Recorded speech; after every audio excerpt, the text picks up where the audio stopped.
Assalamualaikum warahmatullahi wabarakatuh. Waalaikumsalam warahmatullahi wabarakatuh. Selamat pagi semuanya. Pagi Pak. Bagaimana kabarnya kalian hari ini? Baik. Alhamdulillah. Kalau begitu silakan ketua kelas pimpin doa terlebih dahulu untuk kita mulai pembelajaran pada pertemuan hari ini. Silakan ketua kelas dengan Sebelum mulai pelajaran, alangkah baiknya kita berdoa menurut kepercayaan masing-masing. Berdoa dimulai.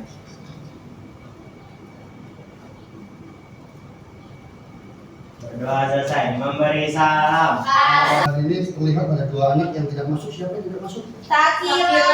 Sakila sama Vika. Iya. Saya catat terlebih dahulu. Hari ini kita akan masuk ke bab 5 tentang teks biografi dengan topik kontekstual yang sangat menarik, yaitu jejak sejarah, cermin karakter, menemukan nilai kepahlawanan dalam uang selembar 10.000. Nah, dalam pembelajaran kita pada hari ini kita akan menggunakan teknik cheating wonder untuk membedah yang namanya uang 10.000 ini.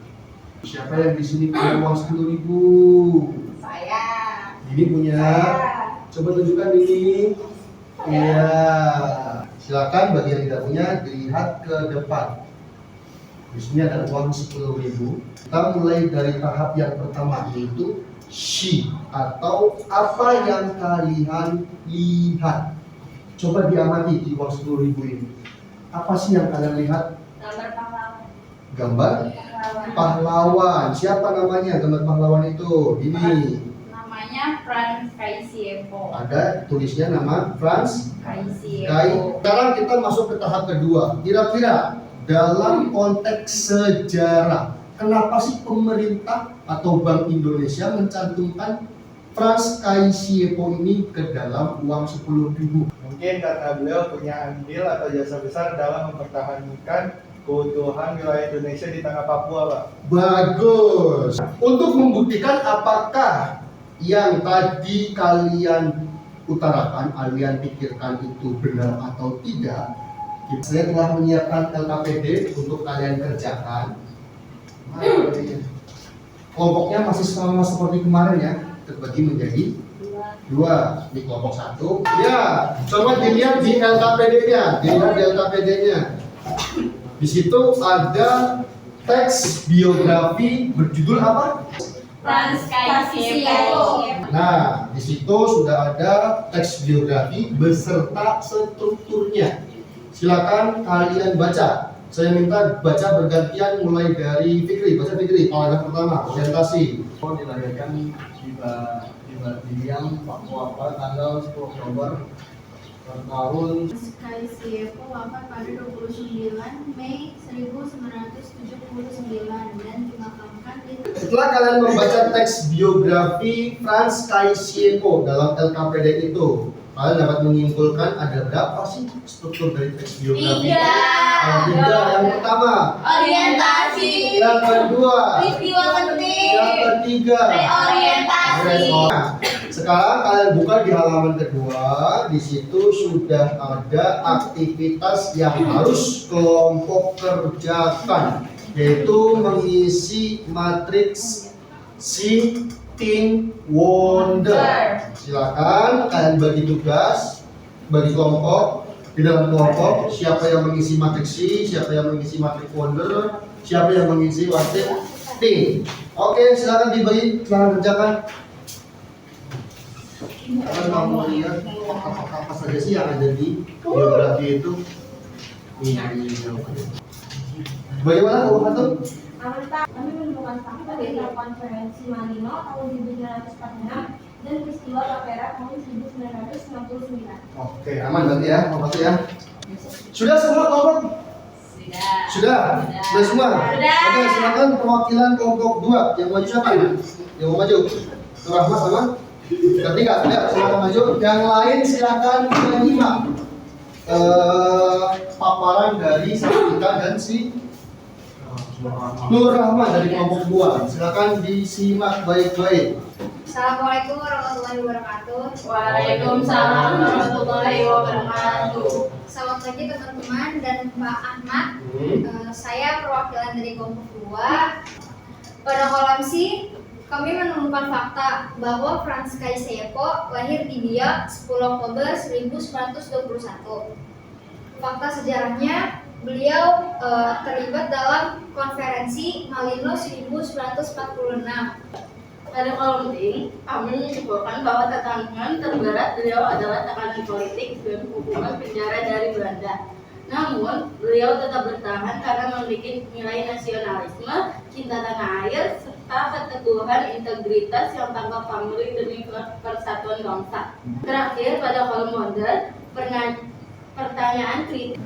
Sekian presentasi dari kelompok 2. Wassalamualaikum warahmatullahi wabarakatuh. Waalaikumsalam warahmatullahi. Dari kelompok 1 mungkin ada yang mau menanggapi atau memberikan tambahan dari jawaban kelompok 2 ini. Saya Pak, Ya, silakan si Raffi. setuju dengan kelompok 2 Pak. Saya mau menambahkan garis struktur reorientasi perjuangan beliau juga mengajarkan kita bahwa menjaga persatuan butuh pengorbanan yang nyata, bukan hanya sekedar teori saja. Nah, oke, beri tepuk tangan juga untuk Raffi.